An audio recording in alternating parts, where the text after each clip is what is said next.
কি ব্যাপার তুমি হঠাৎ এই সময়? তোমার না অফিসে থাকার কথা? ভুল করে চলে এসেছি। আয় ঘরে আয়। এই মোস্তফা ভাই একটু শোনেন। জি ভাই, একটু এদিকে আসেন। শোনেন ভাই, এর আগেও কয়েকবার আপনারে বলছি, কিন্তু কথাটা আপনি গ্রাহ্য দেননি। আজকে দুপুরে লাঞ্চের সময় একটু আইসেন, আপনারা একটা জিনিস দেখাবো আমি। ঠিক আছে ভাই, আচ্ছা দুপুরে আইসেন। আসসালামু আলাইকুম ভাই। ওয়ালাইকুম আসসালাম। একদম ঠিক টাইমে আইছেন ভাই। শোনেন, আগে যাইয়া দেখেন আপনার ঘর তালা মারা কিনা। আচ্ছা ঠিক আছে, দেখতেছি আমি। জানকাম।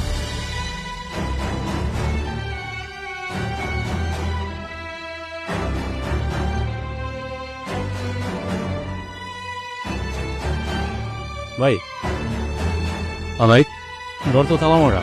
কই গেছে আমার ভাই? ঘর তালা মারা না? জি ভাই। আচ্ছা এইবার চলেন আমার সাথে, দেখাইতেছি কই গেছে। আসেন, উপরের রুমটা খোলার সাথে সাথে আপনি ঢুকে যাবেন, ওখানেই আমার বউ আছে। আসেন। আবার কারা? আরে তুমি এখানে? আর কি হয়েছে? এই এই এদিকে ওই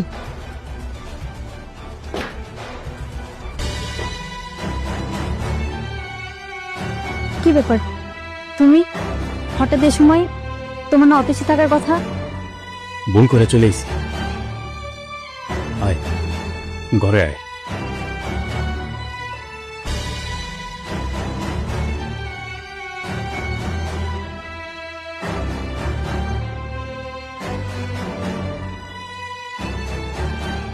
আমার এতে তোর হয় না, না বাড়িওয়ালার পোলা লাগবে, এত চাহিদা তো।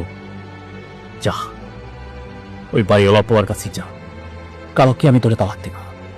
আমাকে শেষবারের মতো ক্ষমা করে দাও। আমি এরকম ভুল আর জীবনেও করব না। তোর মতো নষ্ট নারীর কোনো ক্ষমা নাই রে।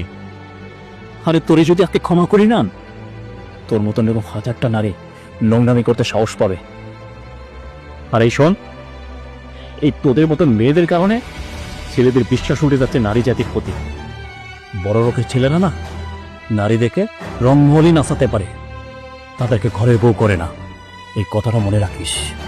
এরা তোদেরকে শুধু প্রয়োজনে ব্যবহার করবে, ঘরের বউ করার জন্য নয়। যা তুই তোর বাড়িওয়ালা পোলার কাছে যা, দেখি তোরে কয়দিন খাওয়ায় কয়দিন রাখে। থাক তুই।